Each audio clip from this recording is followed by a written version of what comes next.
All right, welcome to the WTF Divorce podcast. Today we are lucky to be joined by Kara Francis. Kara is a divorce coach who is also an actively practicing divorce lawyer. So you get both sides of the coin here. Kara, thanks for being on the show today. Thanks for having me, Rob. Happy to be here. All right, so as you know, we get a lot of questions in our Instagram, and let's hop right into it. Let's answer the people's questions.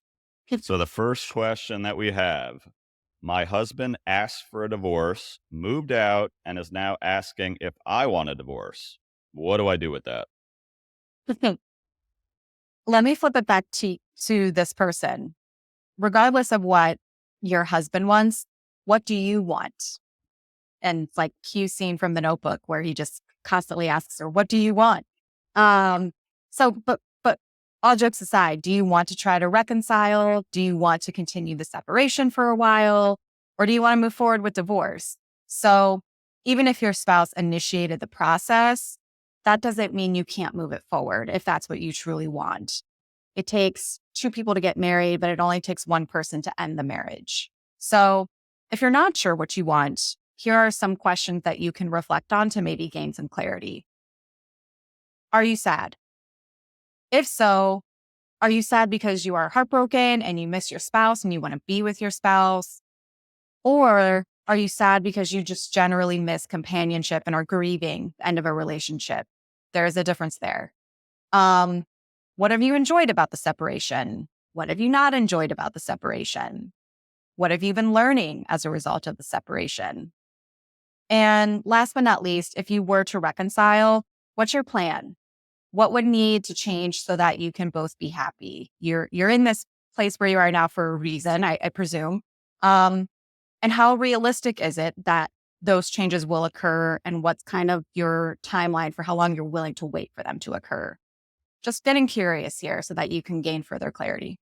Do you see that a lot where it's like it takes a couple chances? Everybody says they want a divorce and then they're going to try and work it out and then it comes back again. Is that a common thing you see with your clients? It is a common thing that I see where they kind of go through these cycles of they reach the limit and then they kind of dip their toe in and then it's kind of like, whoa, like what am I doing here? Because it's big change, which is scary and uncomfortable. So it is very common to kind of do that a couple of times and there's no shame around that. It's when you're ready, you'll be ready.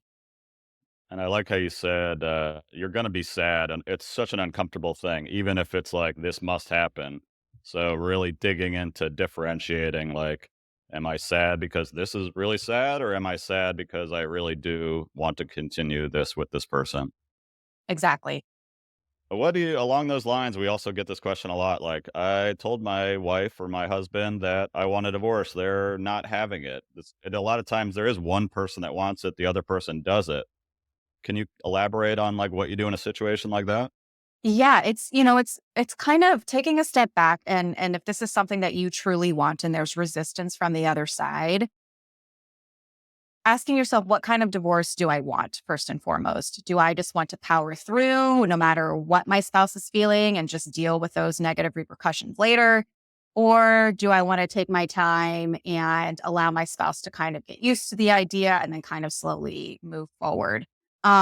There's no right or wrong way, but regardless, just know that you are going to be the one who is kind of driving the bus, so to speak. And so that's a different type of responsibility, and it can bring with it a host of other emotions like feeling guilty or feeling bad that you're kind of forcing your spouse to do something that they don't want to do. So just making sure you acknowledge and process those emotions and just stay clear on what you really want. And my advice that I didn't take, find a coach to talk to, because I don't know how anybody does this stuff without it. Like, I didn't even know that a divorce coach was a thing when I was getting divorced. And like, I can see just the value of somebody holding your hand and saying, this is normal, this is not, where to pick your spot. Next question we have here: do courts ever rule against an uncontested agreement if they think it's unfair? This is a great question. I've definitely had cases both as a lawyer and as a coach where my clients like, I don't care, just give them whatever they want. I just want to be done. And that's understandable because divorce is not usually a pleasant experience. But you want to make sure you take a beat and really think about what you're agreeing to. So as far as a judge ruling against it, theoretically it's possible. So it depends on the terms of your agreement and the judge that gets assigned to you. Um, some judges may skim over the agreement and ask more high level general questions. Other judges may get more into the weeds and ask more detailed questions to make sure that you both truly understand what you're agreeing to, or to make sure that the agreement is in the best interest of the children. Um, for example, in Illinois, the non-child related terms of an agreement are binding on the court unless the court finds them to be unconscionable, which is kind of like the buzzword, whether that's economically or otherwise. So if the court does find some of the agreement to be unconscionable, it might request the parties to submit a revised agreement, or it may issue its own rulings after it has a hearing. So let's just provide like a pretty clear example here. So let's say you have a 30-year marriage, no prenup. One spouse was the primary financial provider. The other was a stay-at-home parent and took care of the home so that the first spouse could focus on their career. And the stay-at-home parent hasn't worked outside the home in 30 years. And it's unlikely that they'll ever be able to be self-supporting after the divorce. So if that spouse in the agreement is waiving spousal support and the property settlement significantly favors the earning spouse, then the judge may have some concerns about that and could possibly find some of that to be unconscionable based on the laws of your state. So it really just depends. But it's got to be something pretty significant that's going to stand out to a judge. What would be the steps? Somebody said, "I signed a ridiculous deal under pressure. My head is now clear." What steps would somebody take? Is it talk to a coach, go to a lawyer, have them look at it? I think definitely talk to a lawyer if you're having those feelings, because there are certain time requirements and deadlines by which you would have to move to vacate something like that, especially if you have signed it. And my understanding of the standard is pretty high to kind of undo that, which is why you want to make sure that you are really understanding what you're agreeing to and that you can live by that for the rest of your life when it comes to the property stuff. Now, the child related stuff, things like child support and the parenting schedule, those are always going to be modifiable. So it's like you've got a little bit of room to breathe there. But when it comes to property and dividing up assets and debts, that's that we want to be you want to be confident in what you're agreeing to. As a coach who's experienced this, do you have, clients that come to you like, "I just want this over. I'm just gonna sign this," where you have to tell them to pause and where to push back on it? Is that something that you see a lot? Yeah. And I think, at the end of the day, everybody's got their line in the sand where no amount of money is worth continuing this divorce case and they just want to be done. Um, so at the end of the day, they have to know where that line is. As a coach and or a lawyer, you really want to try to reality test some of that, and ask them questions that are going to be more forward looking, as opposed to just focusing on the present moment in which they feel very uncomfortable. But you want to make sure they're thinking ahead too of what are the ramifications of me agreeing to this, and how can we get creative to kind of make both of us feel good. Yeah, that makes sense, and also this understanding that neither of you are gonna be totally happy with the agreement. It seems like if you're leaving the case feeling like that, that's probably normal, but yes, talk to a lawyer or coach and Mm, make sure it's not egregious. yes, that's always one of like the best ways to determine if your agreement is fair, is if both people walk away feeling a little teed off, but not devastated. That's good. Alright, next question. Thoughts on going after an ex's assets to get back the $50,000 in lawyer fees that I've spent? That is no small amount of money. um, so this is such a lawyer answer, but it depends. So it depends on the context and what your state's laws say. So, for example, in Illinois, if you incur fees during the divorce and you timely file a petition, then the court would consider various factors to make that determination whether your spouse should have to contribute to your fees. Um, but if judgment has already been entered and the time to file that petition has passed, then it might be too late to request contribution to the fees that you incurred during the divorce case. Um, if you incur fees after divorce, then again, it depends, right? So, for example, in Illinois, if you incur fees in order to enforce the other party's compliance with a court order, such as their failure to pay child support, then the court might order the non-compliant party to contribute to your fees. However, if the post-divorce litigation is really not the fault of either party, such as a child support modification or a relocation case, then getting contribution to fees will probably be more difficult. So these are just some examples of what I've seen in Illinois. As always, consult with an attorney in your state, review your state statute before you decide to pursue fees, because you got to remember in the legal system, there are no guarantees and you have no control over the outcome. So you may be throwing a lot of time, effort, and money after nothing. And only you can make that decision. Right. I mean, do you ever see where the law, I see the value of having a third party like a coach in a situation like this because what would you tell a client to do? Ask your lawyer, what are the likelihoods that they'll pick up the attorney fees on this? And then, go by what they say. Is that usually what you suggest? Yes. And it's again, getting into that reality testing, right? So if you are not successful, how are you going to feel? Are you willing to accept the risk that you may not be successful here? And how are you going to approach this financially? How are you going to pay for your attorney to go after attorney's fees, right? Because the attorney's got to be paid in the meantime. So just helping them really clearly see the big picture, because it's so easy when those emotions take over and we're so angry and frustrated, understandably so. But someone to help you kind of take a step back and see it as a whole situation. I can't imagine. There's no place where you're more like emotionally hijacked and like feel wronged, even if it's kind of amicable, because it's so expensive. It seems so ridiculous. You have this like kind of adversarial approach with this other person. So yes, the biggest thing I tell people is talk to people that have been through it, get help because it will all seem so insane to you that it's Mm. it's above your pay grade to try and figure all of this out alone. All right, next question. Can I go after more custody if I can document how much he sends the kids to his mothers? Mm. Okay. So again, it depends on a few things. The thing about divorce is it's very fact specific. So there's never just a black and white, right or wrong, yes or no answer. So first things first, I would want to know, why is he sending the kids to his mother's? So if it's because he has to work or he occasionally attends a social outing, then it would probably be more difficult to modify the schedule on those grounds, because that's pretty common for single parents.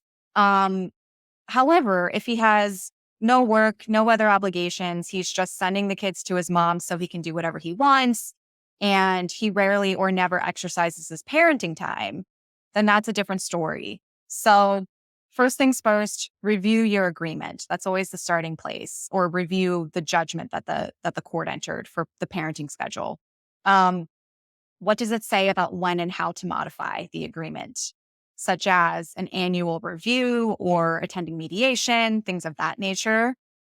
And for the sake of the kids and the co parenting relationship, even if it doesn't really feel like a co parenting relationship right now, I always recommend trying to reach an agreement outside of court first if you can, whether that's between the two of you, in mediation, or some other means. Um, Unless there's an emergency, court should generally be a last resort, especially when there's kids involved. Um, if you can't agree, then your state's statute will dictate what's required to modify. So, for example, in Illinois, you would have to show that the circumstances have changed such that modification is needed to serve the children's best interests. So, the court is really looking to provide stability and consistency for the kids. You want to make sure you have a clear change in circumstances that would justify modification. So he said, she said allegations are usually not going to cut it. And remember, litigation takes time, effort, and money if you hire an attorney and perhaps maybe other experts who have to get involved. Um, and again, no guarantees, no control over the outcome. So you really need to balance the pros and cons of going down that path. If you truly believe it's in your children's best interest and you've tried all other options and this is the last resort, then maybe it's the only way. But really, again, take a step back and evaluate what your options really are here. How do you advise your coaching clients of how to approach a conversation with their co-parent about something like this? Because I think that's where people really get hung up on it. The first thing that comes out of their mouth is this kind of critical, I'm accusing you, spew, and then I get Mm. defensive and it devolves into it's going nowhere. I imagine that's a big part of what you do is how to have these conversations. Yes, it can be frustrating and difficult, especially if you're post-divorce, because you don't wanna really interact with this person anymore, but you have to if you have kids. So, something that I learned even during mediation training is attack the problem, not the person, right? So, what's the actual problem here? In this person's eyes, perhaps it's I want to make sure my kids actually have meaningful time with their father. And if they're just going to be at his mother's, I'd rather them be with me as the other parent. Or it could be something else. And then also view the problem through his eyes, right? We don't really know why he's sending the kids to his mother's. And what is each person's true needs and interests with respect to this problem? That way, you can really hone in on what are some creative options we can come up with to address this, as opposed to maybe making assumptions about the other person or attacking the other person, which again is understandable, but is not really going to help you solve the problem at hand. That's good advice, and I think we all need reminders of that constantly. I always tell people, write down in your phone what you're gonna say to start because you will fly off the handle. And I like what you said too about, addressing the problem, but thinking it from their point of view, telling them, "I understand you're working a lot," like, just empathizing with what they're going through so they feel seen and they feel like, I'm doing all I can here. I have to send them to my mother's. If you can acknowledge that, it just seems like the conversation's going to go a lot better. Totally. All right. Next question. How do you handle it when married friends no longer ask you to do anything? Mm, this is one of the unfortunate realities of divorce. Um, Sometimes friends feel like they have to choose sides, or they feel like you don't really fit into their lives anymore now that you are single. Whether it's because they only want to hang out with married people or they don't want to make you feel uncomfortable, like you're fifth wheeling. It could be a myriad of reasons. And this is a loss that many people grieve, and understandably so. It's a reminder that divorce, while it can be liberating and freeing, also sometimes means saying goodbye to certain aspects of your former life. And that's hard. So, my first question for this person would be: have you had a conversation with your married friends about this? Do they know how you feel? Perhaps they have no idea, or there's a different explanation, maybe, such as they're just super busy with their own stuff, or they're trying to respect your privacy and are waiting for you to reach out. Or perhaps the friendship has run its course, which is sad, but also part of life. So, regardless, having a conversation will give you clarity so that you can at least move forward down a certain path. And it may also be worth reflecting on the nature of your friendship with these people. So, was it an intimate, connected friendship, or was it more surface level and you hung out because you were all married? Something that I've noticed as I continue to age and after going through my own divorce is that I really care about quality over quantity when it comes to friends. So personally, I would rather be close friends with a handful of people who are always there for me rather than casual friendships with 30 people that are more surface level. And there's no right or wrong answer here. It's just about getting curious about what is it that's really bothering you about the fact that they're not reaching out? Is it because you really want to spend time with them and you miss them?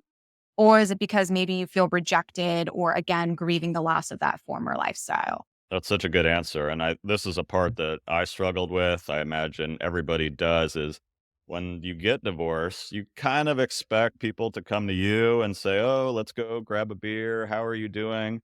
Reality is they maybe in the beginning ask how you're doing and congrats, this is going to be great, but they kind of check out a little bit. And what happens is it's like now it's on us to initiate these interactions, and that feels a little needy. It feels like, Kara, I asked you if you want to have a beer one time. You said, I'm busy. And then it's like the second time, and now I give up. And so, yeah, it's uncomfortable when you feel like people should be out looking after me, but they're kind of just in their own lives. And that's something that I really empathize with people. It's like you want people to look after you, but in reality, you've got to get uncomfortable and initiate these conversations. Even like you said, tell people, I've got no problem hanging out with you and your husband. They might be like, oh, we thought it was weird. But when you never have that conversation, they're never gonna know. Exactly. And, you know, again, it could be a miscommunication or like you said, they just don't know. Or, if they truly have moved on with their lives, that's a hard pill to swallow and it sucks. But what is it, like the Maya Angelou quote? Like when people tell you who they are, believe them. So if they're showing you either by their words or actions that they're not going to continue to be a friend for you, then at least you have clarity and you can decide to spend your time with people who truly value you and want to be with you. Yeah, it's really important. Like you will learn from that conversation if this is somebody that you want to continue with. And that's another part I think about. Like when you are divorced, you're dealing with these, when you're dating, you're dealing with rejecting people, you're getting rejected. Also happens with friendships, these kind of micro rejections that can be really draining. And it isn't talked about as much because when you're married, you might be on zombie autopilot mode, but well, we're going out with the Johnsons for dinner again. You're not like, oh, they don't wanna go with me, so, I think about that a lot of, like, how many little interactions where you're getting this discomfort and rejection that people don't always talk about that comes with divorce. Yeah, totally. And some of my clients who I work with are post divorce and relationships with friends comes up often because I mean, divorce is a new chapter of your life and so you have to really decide what you want that chapter to look like and that might mean leaning into certain friendships and backing away from others. So it's all just about exploration. Well, Kara, this was awesome. You nailed all these questions. Let people know where they can find you. Sure. I'm on Instagram. My name is at Kara Francis Coaching. And then my website is karafranciscoaching.com.